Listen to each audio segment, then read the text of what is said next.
भगवान श्री कृष्ण का अंतर्धान होना। सूत उवाच संप्रस्थिते द्वारकायां जिष्णो बंधुदिरिक्षा ज्ञातु च पुण्यश्लोकस्य कृष्णस्य च विचेष्टितम। एक शब्दार्थ श्री सूत गोस्वामी ने कहा, भगवान श्री कृष्ण तथा अन्य मित्रों को मिलने तथा भगवान से उनके अगले कार्यकलापों के विषय में जानने के लिए अर्जुन द्वारका गए।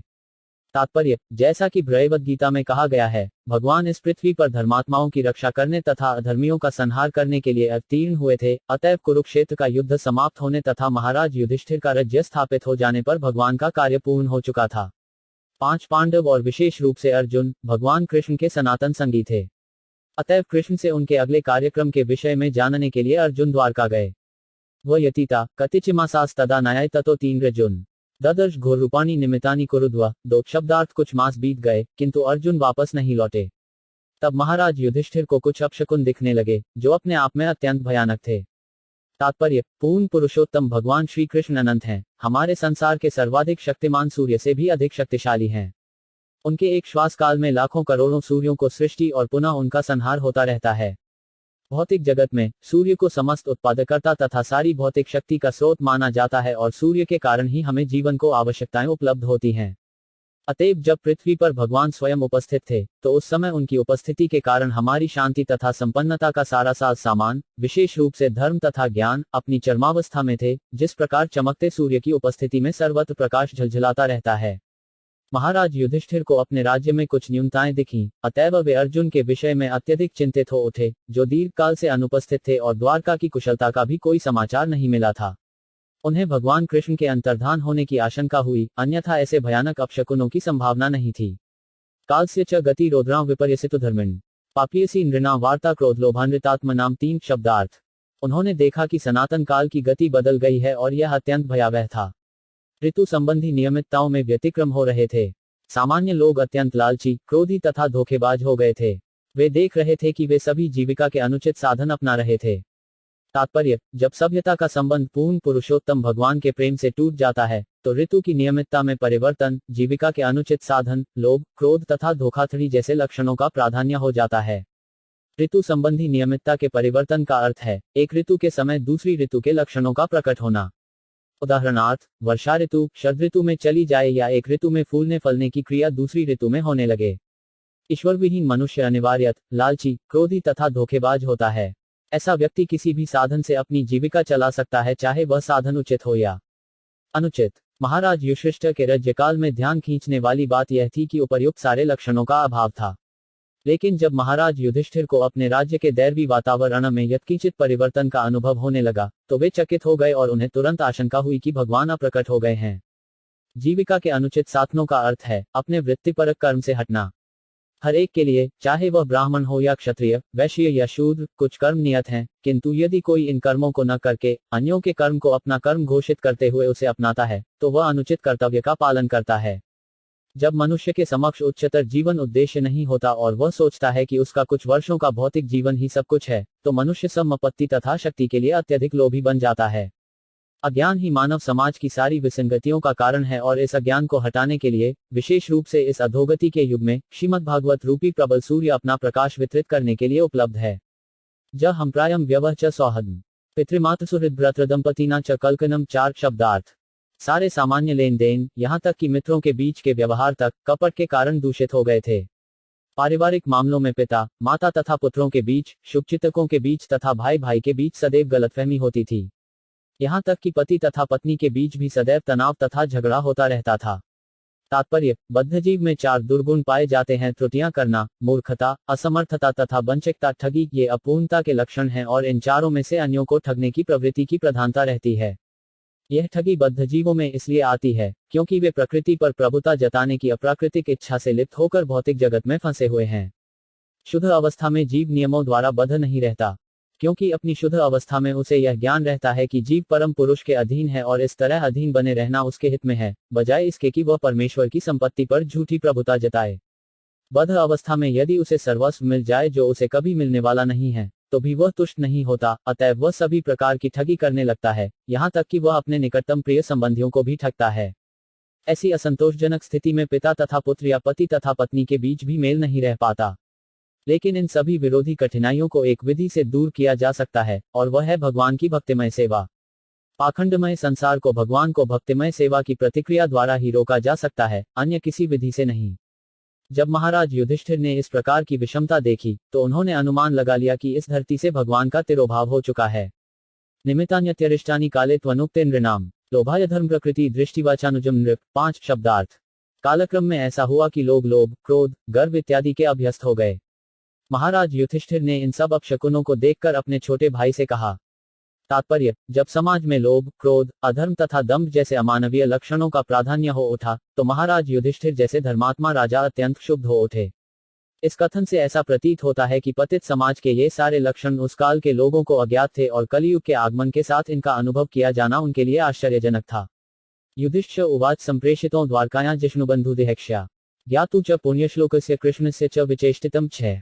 पदार्थ। महाराज युधिष्ठिर ने अपने छोटे भाई भीमसेन से कहा, मैंने अर्जुन को द्वारका भेजा था कि वह अपने मित्रों से भेंट कर आए और भगवान श्री कृष्ण से उनका कार्यक्रम जानता आए।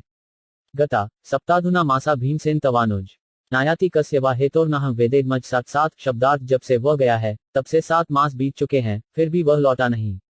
मुझे ठीक से पता नहीं है कि वहां क्या हो रहा है। अपि देवशनादिष्ट स कालोमुपस्थित यदात्मनो 5 माक्रीड भगवानुत्स शिक्षति। 8 शब्दार्थ। का या वे अपनी मर्त्यलोक की लीलाओं को छोड़ने जा रहे हैं, जैसा देवर्षि नारद ने इंगित किया था। क्या वह समय आ भी चुका है? तात्पर्य, जैसा हम कई बार बतला चुके हैं, पूर्ण पुरुषोत्तम भगवान श्री कृष्ण के कई पूर्ण अंश हैं और इनमें से यद्यपि सभी समान रूप से शक्तिमान हैं, किंतु वे भिन्न भिन्न कार्य करते हैं। भगवद गीता में भगवान के कई तरह के कथन हैं और इनमें से प्रत्येक कथन विभिन्न अंशों या अंशांशों के लिए है। उदाहरणार्थ, भगवद गीता में भगवान श्री कृष्ण कहते हैं, हे भारत, जब जब भी और जहां जहां भी धर्म का पतन तथा अधर्म का प्राधान्य होने लगता है, तब तब मैं अवतरित होता हूँ। भगवद गीता 4.7। भक्तजनों का उद्धार करने, दुष्टों का विनाश करने तथा धर्म के सिद्धांतों की फिर से स्थापना करने के लिए मैं हर युग में प्रकट होता हूँ। भगवद गीता 4.8। यदि मैं कर्म न करूँ तो सारे लोग को पथगामी हो जाएं। तब मैं अवांछित जन समुदाय वर्ण संकर को उत्पन्न करने का कारण बनूंगा और इस तरह संपूर्ण प्राणियों की शांति का विनाशकर्ता बनूंगा। भगवद गीता 3.24। महापुरुष जो आचरण करता है, सामान्य लोग उसी का अनुसरण करते हैं। वह अपने अनुसरणीय कार्यों से जो भी आदर्श प्रस्तुत करता है, संपूर्ण विश्व उसी का अनुगमन करता है। भगवद गीता 3.21। उपर्युक्त सारे कथन भगवान के विभिन्न अंशों पर लागू होते हैं, यथा संकर्षण, वासुदेव, प्रद्युम्न, अनिरुद्ध तथा नारायण। इन सब दिव्य अंशों में वे स्वयं ही हैं। फिर भी श्री कृष्ण के रूप में भगवान अपने विभिन्न कोटि के भक्तों से विभिन्न प्रकार की दिव्यानुभूति का आदान प्रदान करते हैं। तो भी भगवान कृष्ण अपने मूल रूप में ब्रह्मा के प्रत्येक 24 घंटों में या 8 अरब 64 करोड़ सौर वर्षों के बाद प्रत्येक ब्रह्मांड में एक बार प्रकट होते हैं और उनकी सारी दिव्य लीलाएं प्रत्येक ब्रह्मांड में क्रमशः दिखलाई पड़ती हैं। किंतु निपट अनजान व्यक्ति के लिए भगवान कृष्ण, भगवान वासुदेव आदि के कार्य जटिल समस्याएं बने रहते हैं। स्वयं भगवान तथा भगवान के दिव्य शरीर में कोई भी अंतर नहीं है। विभिन्न अंश तरह तरह के कार्य संपन्न करते हैं, किंतु जब भगवान सशरीर श्री कृष्ण के रूप में प्रकट होते हैं, तब उनके अन्य अंश भी उनकी अचिंत्य शक्ति योगमाया से उनके साथ हो लेते हैं। इस प्रकार वृंदावन के भगवान कृष्ण मथुरा या द्वारका के कृष्ण से भिन्न है। इसी तरह कृष्ण का विराट रूप भी उनकी अचिंत्य शक्ति के द्वारा उनसे भिन्न है। कुरुक्षेत्र के युद्धस्थल में प्रदर्शित विराट रूप उनके रूप की भौतिक अवधारणा है। अतएव यह समझ लेना चाहिए कि जब बहेलिया के तीर कमान से भगवान कृष्ण बाह्य दृष्टि से मारे गए, तब भगवान अपना तथाकथित भौतिक शरीर इसी संसार में छोड़ते गए। भगवान कैवल्य हैं और उनके लिए पदार्थ तथा आत्मा में कोई अंतर नहीं है, कईयों की उन्हीं से प्रत्येक वस्तु उत्पन्न हुई है। अतएव उनके द्वारा एक शरीर को त्यागना या दूसरा शरीर ग्रहण करने का अर्थ यह नहीं है कि वे सामान्य जीव जैसे हैं। ऐसे सारे कार्यकलाप उनकी अचिंत्य शक्ति के कारण एक ही साथ एक तथा भिन्न भिन्न है। जब महाराज युधिष्ठिर उनके अंतर्धान होने की संभावना से शोकाकुल थे, तो यह अपने घनिष्ठ मित्र के अंतर्धान होने पर शोक करने की प्रथा स्वरूप था, लेकिन वास्तविकता तो यह है कि भगवान कभी भी अपना दिव्य शरीर नहीं त्यागते, जैसा कि अल्पज्ञानी लोग भ्रमवश सोचते हैं। भगवद्गीता में स्वयं भगवान ने ऐसे अल्पज्ञों की भर्त्सना की है और उन्हें मूर्ख कहा गया है। भगवान के शरीर त्याग का अर्थ यह हुआ कि उन्होंने पुनः अपने अंशों को अपने अपने दिव्य धामों में छोड़ दिया, जिस तरह इस संसार में उन्होंने अपना विराट रूप छोड़ा था। यस्मान संपदो राज्यम दारा प्राणा कुल प्रजा असंस्पत्न विजयो लोकाश व्यदनुग्राह 9 शब्दार्थ। केवल उन्हीं से हमारा सारा राजसी ऐश्वर्य, अच्छी पत्तियां, जीवन, सन्नतान, प्रजा के ऊपर नियंत्रण, शत्रुओं पर विजय तथा उच्चलोकों में भावी निवास, सभी कुछ संभव हो सका। यह सब हम पर उनकी अहेतुकी कृपा के कारण है। तात्पर्य, भौतिक संपन्नता में अच्छी पत्नी, अच्छा घर, पर्याप्त भूमि, अच्छी संतानें, राजसी प्रत्योचार ग 2 योग पारिवारिक संबंध, प्रतियोगियों व्यवस्था के लिए उच्चतर दैवी लोकों में निवास स्थान की प्राप्ति सम्मिलित हैं। ये सुविधाएं न केवल पर विजय तथा पुण्य कर्म के द्वारा भौतिक सुविधाओं की बेहतर खुद के कठोर श्रम से या अनुचित साधनों से प्राप्त की जाती हैं, अपितु भगवान की कृपा से प्राप्त होती हैं। किसी के निजी उद्यम से अर्जित संपन्नता भी भगवान की कृपा पर ही निर्भर करती है। भगवान के आशीर्वाद के साथ साथ निजी श्रम तो होना ही चाहिए, किंतु भगवान के आशीर्वाद के बिना केवल श्रम से ही किसी को सफलता न मिलती। कलियुग का आधुनिकता प्रिय व्यक्ति निजी उद्यम में विश्वास करता है और परमेश्वर के आशीर्वाद को नकारता है। यहाँ तक कि भारत के एक महान सन्यासी ने शिकागो में दिए गए अपने भाषण में परमेश्वर के आशीर्वादों का विरोध किया। लेकिन जहां तक वैदिक शास्त्रों का संबंध है, जैसा कि श्रीमद् भागवत के पुष्टों में देखने में आता है, सभी प्रकार को सफलता का अंतिम अधिकार परमेश्वर के हाथों में रहता है। महाराज युधिष्ठिर अपनी निजी सफलता के प्रसंग में इस सत्य को स्वीकार करते हैं। अतएव मनुष्य के लिए करने योग्य यही होगा कि वह महान राजा एवं भगवान के भक्त के पदचिह्नों का अनुसरण करे, जिससे उसका जीवन पूर्णतया सफल बने। यदि भगवान को मर्जी के बिना कोई सफलता प्राप्त कर सकता था, तो कोई भी चिकित्सक वैद्य अपने रोगी को चंगा करने में असफल न होता। आधुनिकतम चिकित्सक के द्वारा रोगी की रोगी साथ बिना उन्नत चिकित्सा होने पर भी उसकी मृत्यु होती है, किंतु कभी कभी अत्यंत आशाहीन रोगी बिना किसी उपचार के आश्चर्यजनक रूप में चंगा हो जाता है। अतएव निष्कर्ष यह निकला कि सारी घटनाएं, चाहे अच्छी हों या बुरी, भगवान की मर्जी के कारण ही घटती हैं। किसी भी सफल व्यक्ति को अपनी सफलता के लिए भगवान के प्रति कृतज्ञता का अनुभव करना चाहिए। पशोत्पातान व्यास दारुणान शंसतो 5 दुराधयम नो बुद्धिमोहनम 10 शब्दार्थ। हे पुरुष व्याप, जरा देखो तो कि दैवी प्रभावों, पृथ्वी की प्रतिक्रियाओं तथा शारीरिक वेदनाओं के कारण उत्पन्न होने वाली कितनी खतरनाक आपदाएं हमारी बुद्धि को मोहित करके निकट के भविष्य में आने वाले खतरे की सूचना दे रही हैं। तात्पर्य, सभ्यता को भौतिक उन्नति का अर्थ है 3 प्रकार की आपदाओं की प्रगति, जो दैवी प्रभावों के कारण, पृथ्वी की प्रतिक्रियाओं के कारण एवं शरीर या मन की वेदनाओं के कारण है। नक्षत्रों के दैविक प्रभाव से अनेक विपत्तियां आती हैं, जैसे अत्यधिक गर्मी, सर्दी, वर्षा या सूखा तथा इनके बाद के प्रभाव से दुर्भिक्ष, रोग तथा महामारी आती हैं। इन सब का सम्मिलित फल होता है शारीरिक तथा मानसिक क्लेश।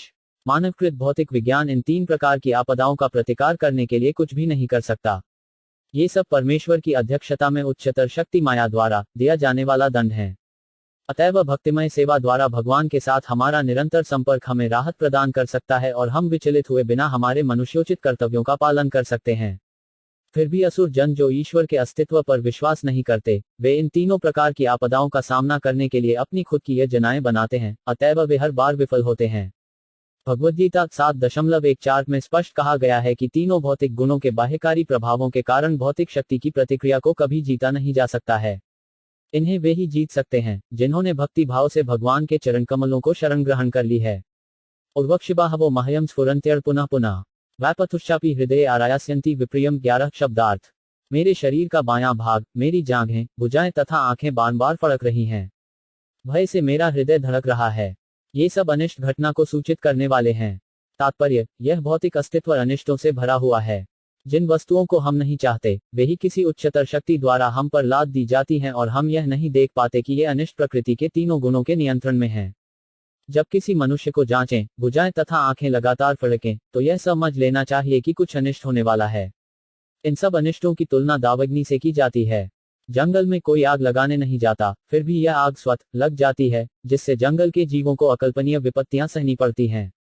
ऐसी आग को किसी भी मानवीय प्रयास से नहीं बुझाया जा सकता। यह अग्नि केवल भगवान की कृपा से ही बुझ सकती है, जो अग्नि का शमन करने के लिए बादलों को भेजते हैं। इसी प्रकार कितनी भी योजनाएं क्यों न बनाई जाएं, जीवन की अप्रिय घटनाओं को रोका नहीं जा सकता। ऐसी विपत्तियां केवल भगवत कृपा से ही दूर की जा सकती हैं, जिसके निमित्त भगवान अपने प्रामाणिक प्रतिनिधि को भेजकर मनुष्य को प्रबुद्ध करते हैं और विपत्तियों से बचाते हैं। शिवैशोद्यंतमादित्यम विरोत्यनलान्ना माम्स 12 शब्दार्थ शिवा सियारिन अश यह उद्यंतमो उक्ता आदित्यमु सूर्य को अभी की ओर रोती रीति हुई अनल अग्नि आनना मून मामू मुझको अभू हे भीम सारमय यह कुत्ता अयमु बह अभिरेभति भूखता है अभिरुवत शयहित है भीम। जरा देखो तो यह सियारिन किस तरह उगते हुए सूर्य को देखकर रो रही है और अग्नि उगल रही है और यह कुत्ता किस तरह निर्भय होकर मुझ पर भूख रहा है। तात्पर्य, ये कतिपय अपशकुन हैं, जो निकट के भविष्य में अनिष्ट का संकेत देने वाले हैं। शस्ता कुर्ति मासव्यम दक्षिण पशुओं 5 परे। वहांश पुरुष व्याप लक्ष्य रूहतो मम 13 शब्दार्थ है भीमसेन, हे पुरुष व्यापद्र, अब गाय जैसे उपयोगी पशु मेरी बाई ओर से निकले जा रहे हैं और गधे जैसे निम्न पशु मेरी प्रदक्षिणा कर रहे हैं। मेरे घोड़े मुझे देखकर रोते प्रतीत होते हैं। मत्युदूत कपोतो 5 यमूलूक कंपन मन प्रत्युलुकश्च कुन्हन विश्वम वे शून्यमित छत 14 शब्दार्थ जरा देखो तो, यह कबूतर मानो मृत्यु का दूत हो। उल्लुओं तथा उनके प्रतिद्वंदी कौवों की चीख मेरे हृदय को दहला रही है। ऐसा प्रतीत होता है मानो वे संपूर्ण ब्रह्मांड को शून्य बना देना चाहते हैं। धूम्रादिश परिध यह कंपते भू सहाद्विभी निर्घातश्च महास्तात साक्षस्तन्यत्नुभी 15 शब्दार्थ जरा देखो तो, किस तरह धुआं आकाश को घेरे हुए है। ऐसा प्रतीत हो रहा है मानो पृथ्वी तथा पर्वत कांप रहे हों। बिना बादलों की यह गर्जन तो जरा सुनो और आकाश से गिरते वृक्षपात को तो देखो। वायुर्वाती खरस्क्षों रजसा विसुजस्तम असूब वर्षती जलदा बीभत्स्मिव सर्वत 16 शब्दार्थ वायु तेजी से बह रही है और वह सर्वत धूल बिखरकर अंधेश उत्पन्न कर रही है। बादल सर्वत रक्तिम आपदाओं की वर्षा कर रहे हैं। सूर्य हतप्रभन पश्य ग्रहमर्द मिथो देवी स सडुलर्भूतगण जलिते इवरोदसीत 17 शब्दार्थ सूर्य की किरणें मन पड़ रही हैं और तारे परस्पर भिड़ रहे प्रतीत हो रहे हैं। भ्रमित जीव जलते हुए तथा रोते प्रतीत हो रहे हैं। नद्यो नदाश क्षुभिता सरासी च मनासी च न ज्वलत्यग्निराज्यन कालो 5 यम की विधास्यति 18 शब्दार्थ नदियां, नाले, तालाब, जलाशय तथा मन सभी विषलुब्ध हैं। घी से अग्नि नहीं जल रही हैं। यह कैसा असामान्य समय है। आखिर क्या होने वाला है। न पिबंती स्तन वत्सा न दोहमंती च मातर रुदंत्यश्रुमुखा गावो न हृष्यंत्युषभा ब्रजे 19 शब्दार्थ बछड़े न तो गौवों के थनों में मुंह लगा रहे हैं, न गौवें दूध देती हैं। वे आंखों में आंसू भरे खड़ी खड़ी रंभा रही हैं और बैलों को चरागाहों में कोई प्रसन्नता नहीं हो रही है। दैवतानी रुदंती स्विद्यंती ह्युत्वलंती च इमे जनपदा ग्रामा पुरोद्यानाक्राश्रमा पृष्ठयो निरानंदा किंभ दर्शयंती न 20 शब्दार्थ मंदिर में अर्चा विग्रह रोते शोक करते तथा पसीजते प्रतीत हो रहे हैं। ऐसा लगता है कि वे प्रयाण करने वाले हैं। सारे नगर, ग्राम, कस्बे, बगीचे, खाने तथा आश्रम अब सौंदर्य विहीन तथा समस्त आनंद से रहित हैं। मैं नहीं जानता कि हम पर किस तरह की विपत्तियां आने वाली हैं। मन्य एतर महोत्पातरनून भगवत पदे अनन्य पुरुष श्री भिठीना भतु सौभगा 21 शब्दार्थ मैं सोचता हूं कि पृथ्वी पर की ये सारी उथल पुथल विश्व के सौभाग्य की किसी बहुत बड़ी हानि को सूचित करने वाले हैं। संसार भाग्यशाली था कि उस पर भगवान के चरण कमलों के पद चिन्ह अंकित हुए, किंतु ये लक्षण यह सूचित कर रहे हैं कि अब आगे ऐसा नहीं रह पाएगा। इति चिंत्यत्स्य दृष्टौरिप्रेंचेतसा राज्य प्रत्यागमत ब्रह्मनु यदुपुर्या कपिध्वज 22 शब्दार्थ है ब्राह्मण शौनक। जब महाराज युधिष्ठिर उस समय पृथ्वी पर इन अशुभ लक्षणों को देख रहे थे और अपने मन में इस प्रकार सोच रहे थे, तभी अर्जुन यदुओं की पुरी द्वारका से वापस आ गए। तप अधो वदन्म बिंदुनु श्री जंतर ननाब्जो 23 शब्दार्थ थी। उनका सिर नीचे झुका था और उनके कमल नेत्रों से आंसू झर रहे थे। विलोक्योद्विग्नादयो विच्छाय मनुज नृप पृच्छति समसुहन मध्य संस्मरत नारदेरितम 24 शब्दार्थ बताए गए संकेतों का स्मरण करते हुए मित्रों के मध्य में ही उनसे पूछा। युधिष्ठिर उवाच कच्छिदानत्पोयान स्विजना सुखमास्ते मधुभोज शहरहिसात्वतांत कवृष्ण यह 25 शब्दार्थ महाराज युधिष्ठिर ने कहा, मेरे भाई मुझे बताओ कि हमारे मित्र तथा संबंधी यथा मधु, भोज, दशाय, आई, सात्वत, अंधक तथा यदुवंश के सारे सदस्य अपने दिन सुख से बिता रहे हैं न। शूरो मातामह कच्छी स्वस्त्यास्ते वात मारिश मतुल सानुज कच कुशल्यानक दुदुभी 26 शब्दार्थ मेरे आदरणीय नाना शूरसेन प्रसन्न तो हैं, तथा मेरे मामा वसुदेव तथा उनके छोटे भाई ठीक से तो हैं। सप्त स्वसारस्तत्पत्न्यो मातुलान सहात्मजा आस्ते सस्नुषा क्षेम देव की प्रमुखा स्वयं 27 शब्दार्थ देवकी इत्यादि उनकी सातों पत्नियां परस्पर बहिनें हैं। वे तथा उनके पुत्र एवं बहुएं सब सुखी तो हैं। कर अचिद्राजाहु को जीवत्य सपुत्रो 5 से चानुज प्रदीक ससुतो 5 क्रूरो जयंत गद सारणा 28 आस्ते कुशलम कच्छिद्य च शत्रुजिदाद्या कच्छिदास्ते सुख रामो भगवान सात्वता प्रभु 29 शब्दार्थ क्या उम्रसेन जिसका पुत्र दुष्ट कंस था तथा उनका छोटा भाई अब भी जीवित हैं। कया हृदिक तथा उसका पुत्र कृतवर्मा कुशल से हैं। क्या अकूर, जयंत, गद, सारण तथा शत्रुजित प्रसन्न हैं। भक्तों के रक्षक भगवान बलराम कैसे हैं। तात्पर्य पांडवों की राजधानी हस्तिनापुर आजकल की नई दिल्ली के निकट कहीं पर स्थित थी और उग्रसेन का राज्य मथुरा में था। द्वारका से दिल्ली लौटते हुए अर्जुन अवश्य ही मथुरा नगरी गए होंगे, अतएव मथुरा के राजा के विषय में पूछताछ योग्य है। संबंधियों के विविध नामों में से भगवान कृष्ण के बड़े भाई राम या बलराम के साथ भगवान शब्द जुड़ा हुआ है, क्योंकि भगवान बलराम विष्णु वत्व के तुरंत के विस्तार हैं और भगवान कृष्ण के प्रकाश विग्रह हैं। परमेश्वर यद्यपि अद्वितीय हैं, किंतु वे अन्य तमाम जीवों के रूप में विस्तार करते हैं। विष्णु तत्व परमेश्वर के अंश विस्तार हैं और वे सब गुण तथा परिमाण की दृष्टि से भगवान के तुल्य हैं। लेकिन जीवशक्ति के अंश सामान्य जीवों की श्रेणी में आते हैं और वे जरा भी भगवान के तुल्य नहीं हैं।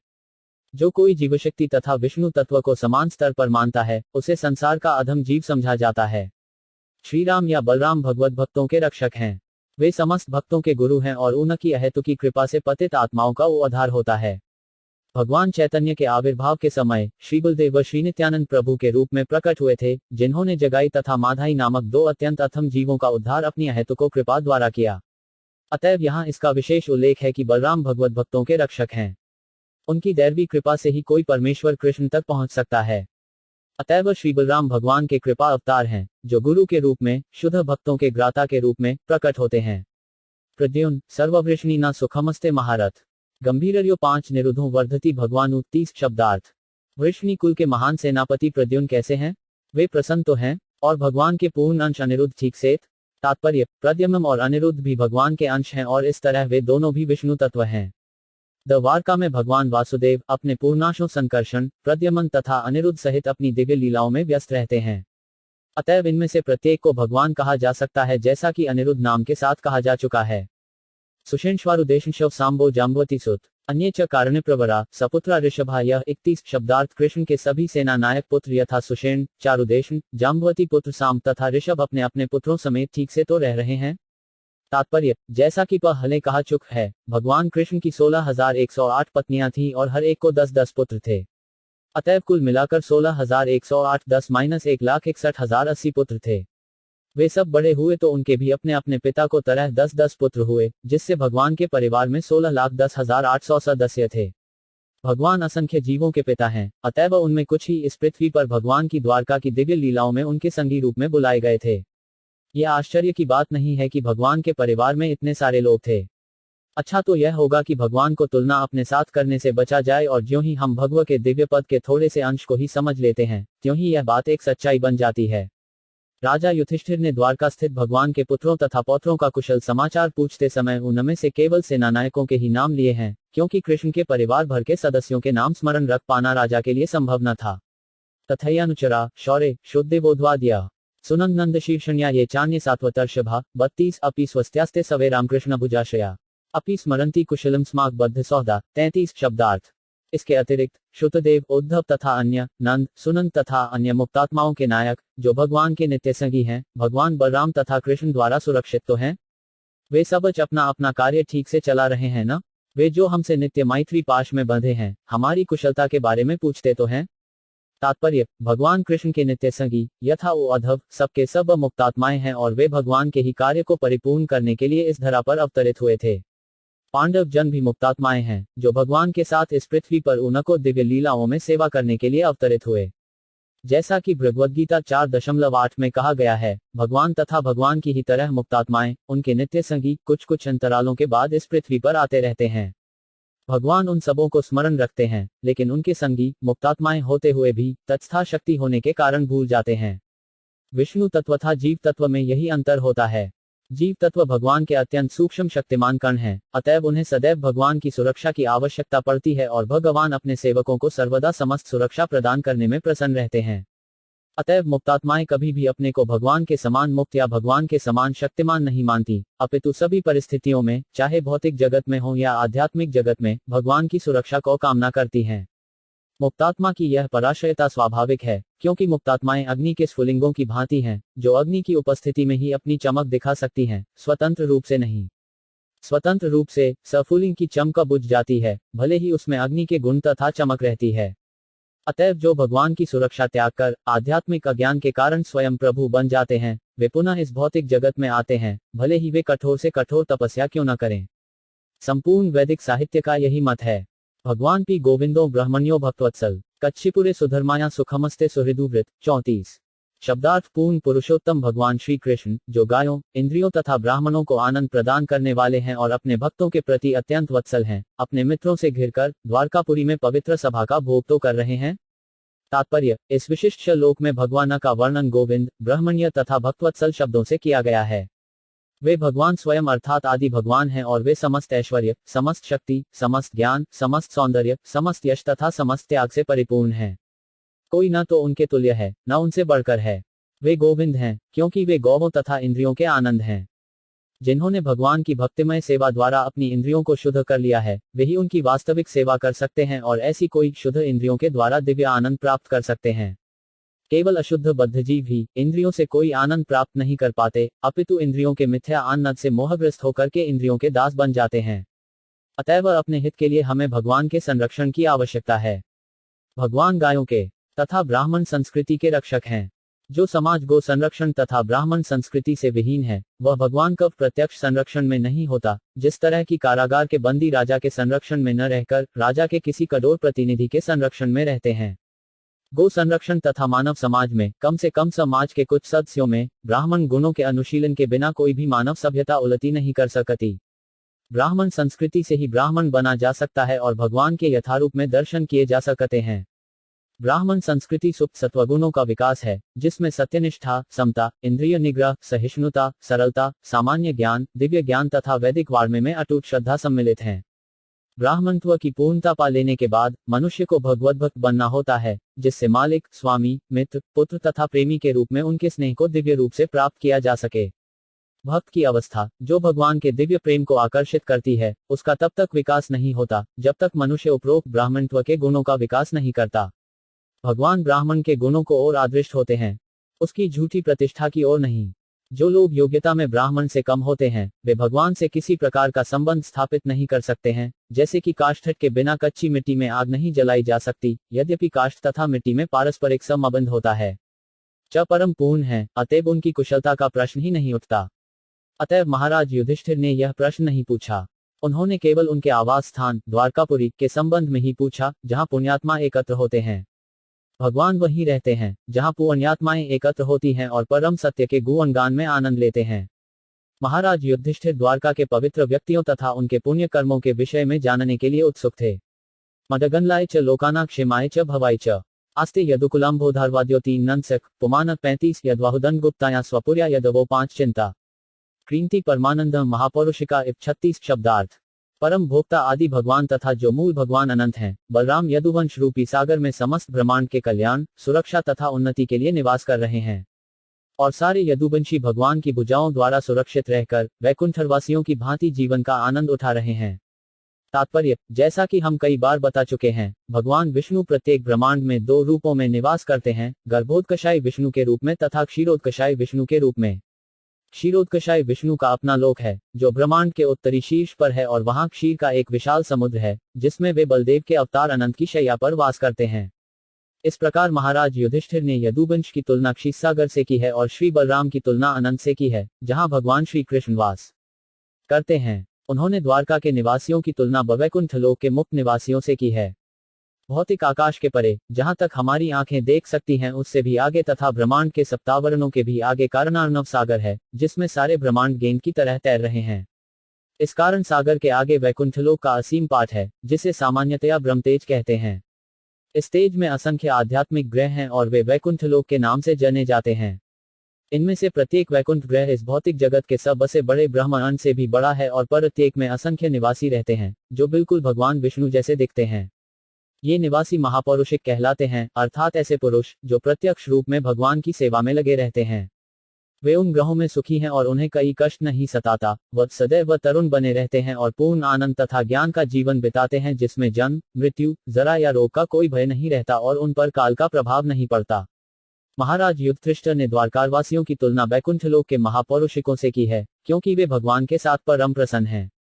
भगवद्गीता में वैकुंठलोकों का कई बार संदर्भ आया है और वहां वे मध्यायक मेरे धाम के रूप में अर्थात भगवत धाम के रूप में वर्णित हुए हैं।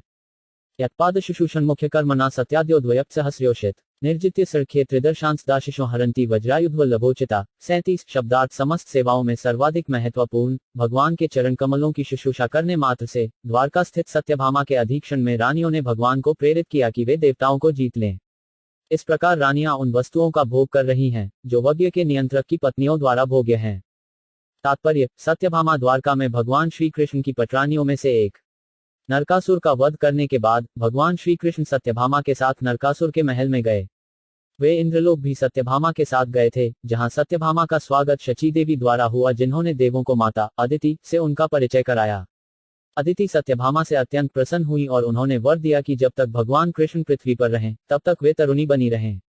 अदिति ने उन्हें स्वर्गलोक में देवताओं द्वारा भोग्य सारी वस्तुएं भी दिखलाईं। जब सत्यभामा ने पारिजात पुष्प देखा तो उन्होंने उसे द्वारका स्थित अपने महल में ले जाने की इच्छा व्यक्त की। तत्पश्चात वे अपने पति के साथ द्वारका लौट आईं और उनसे इच्छा व्यक्त की कि पारिजात पुष्प को द्वारका में उनके महल में ले आएं।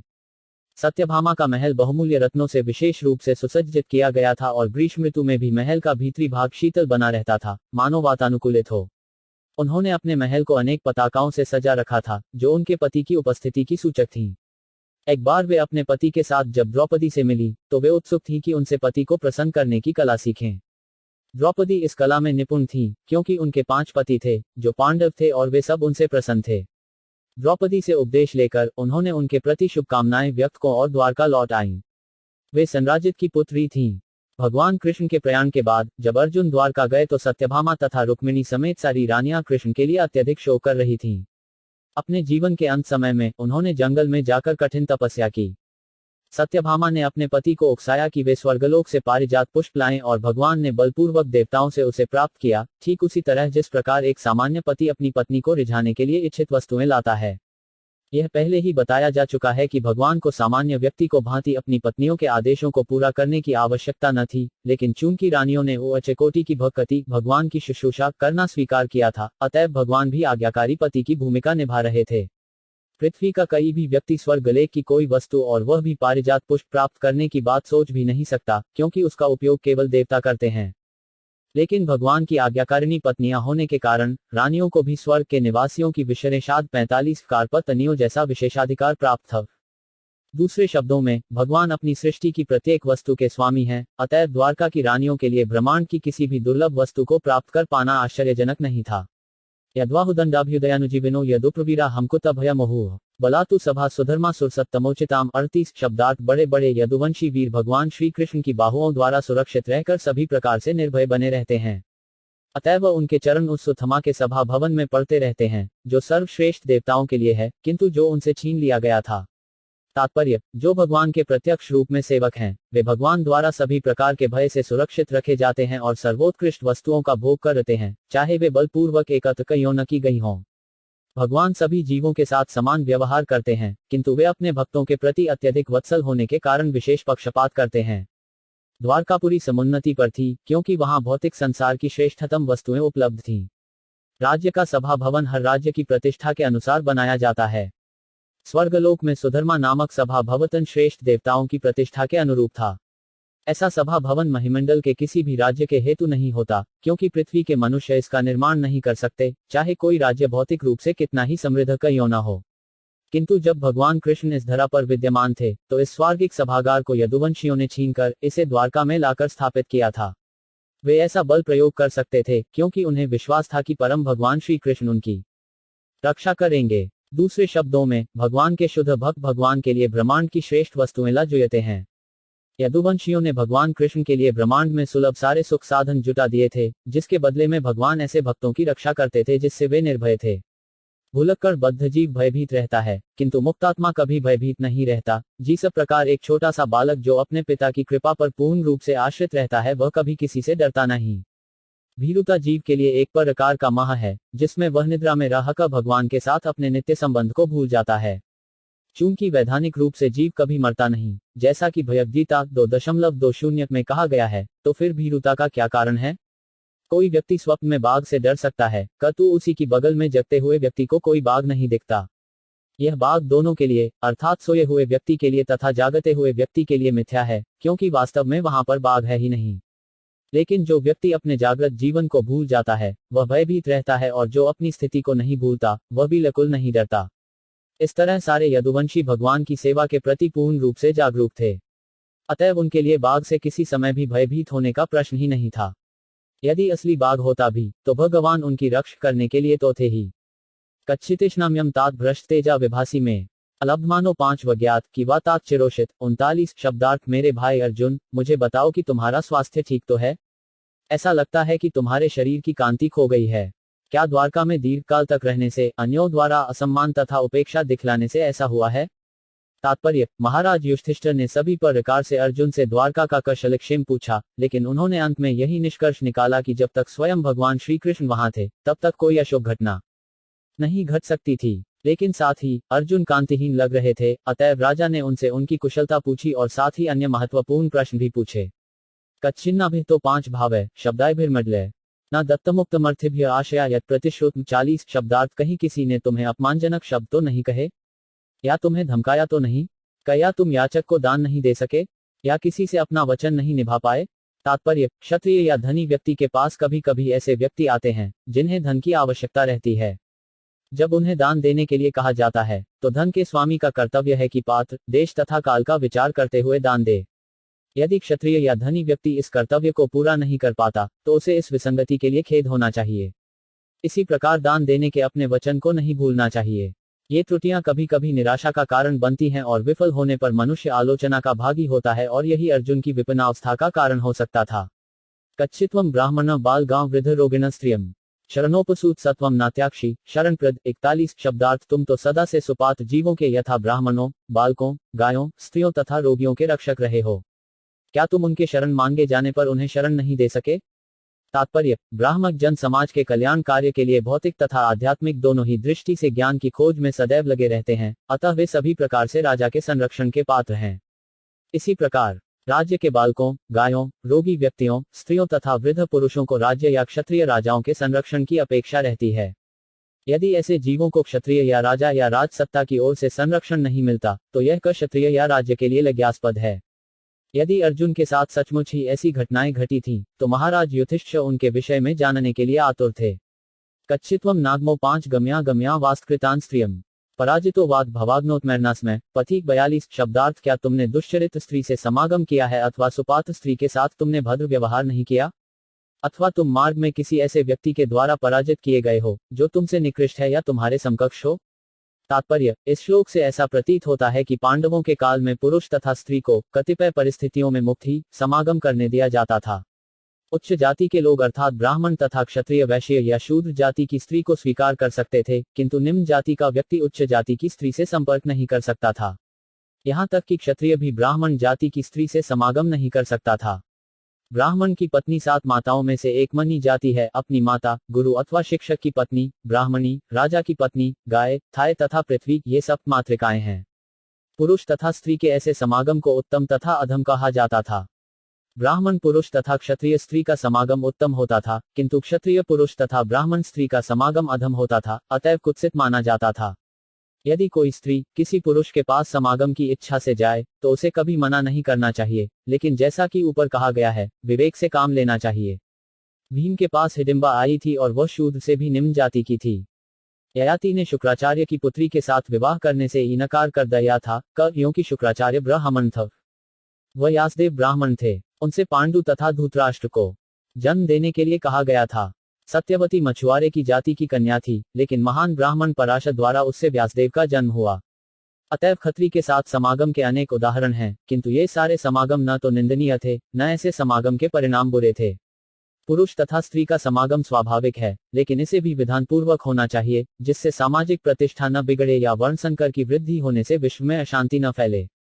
क्षत्रिय के लिए यह निंदनीय है कि वह अपने से निम्न या समकक्ष बल वाले से पराजित हो। यदि कोई हारे तो उसे किसी श्रेष्ठ शक्ति से हारना चाहिए। अर्जुन भीष्मदेव से पराजित हुए थे और कृष्ण ने उन्हें विपत्ति से बचाया था। यह अर्जुन के लिए अपमान नहीं था, क्योंकि भीष्मदेव सभी प्रकार से अर्जुन से श्रेष्ठ थे, चाहे आयु को लें, सम्मान को लें या बल को लें। लेकिन कर्ण अर्जुन के समकक्ष था, अतएव कर्ण से युद्ध करते हुए अर्जुन संकट में था। अर्जुन को यह बुरा लगा, अतएव कर्ण छल से भी मारा गया। क्षत्रिय के ऐसे ऐसे कार्य होते हैं और महाराज युधिष्ठिर ने अपने भाई से पूछा कि द्वारका कोई से घर आते हुए कहीं कोई प्रतिकूल घटना तो नहीं घट गई। अपि स्वित्पर्यबुरथास्त्वम जुगुप्सितम कर्म किश्वित कृतवान यदक्ष्मम 43 शब्दार्थ। क्या तुमने उन वृद्धों तथा बालकों की परवाह नहीं की जो तुम्हारे साथ भोजन करने के योग्य थे? क्या उन्हें छोड़कर तुमने अकेले भोजन किया है? क्या तुमने कोई अक्षम्य गलती की है जो निंदनीय मानी जाती है? तात्पर्य, गृहस्थ का धर्म है कि वह पहले बालकों, परिवार के बूढ़ों, ब्राह्मणों तथा अशक्तों को भोजन करा दे। इसके साथ ही आदर्श गृहस्थ को चाहिए कि यदि कोई अज्ञात भूखा व्यक्ति हो तो उसे बुलाकर खिला दे और तब स्वयं भोजन करे। उसे ऐसे भूखे व्यक्ति को मार्ग में जाकर 3 बार बुलाना चाहिए। गृहस्थ के लिए निर्धारित इस कर्तव्य की अवहेलना, विशेषकर बूढ़ों तथा बच्चों को अवहेलना, अक्षम्य है।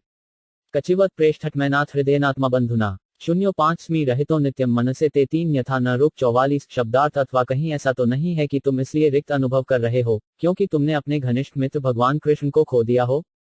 हे मेरे भ्राता अर्जुन, तुम्हारे इतने हताश होने का मुझे कोई अन्य कारण नहीं दिखता। तात्पर्य, विश्व की विसंगतियों के कारण के विषय में महाराज युधिष्ठिर की सारी जिज्ञासाओं का अंदाज विश्व की दृष्टि से भगवान कृष्ण के अंतर्धान होने के आधार पर लगाया गया था, और अब अर्जुन की घोर निराशा के कारण उसे उन्होंने प्रकट कर दिया, जो अन्यथा संभव नहीं हो पाता। अतएव इसके बारे में संशयग्रस्त होते हुए भी श्रीनारद के संकेत के अनुसार उन्हें अर्जुन से स्पष्ट पूछने के लिए बाध्य होना पड़ा। इस प्रकार श्रीमद्भागवत के प्रधेय सकंद के अंतर्गत भगवान कृष्ण का अंतर्धान हीना नामक 14वें अध्याय के भक्ति वेदांत तात्पर्य पूर्ण हुए। 28।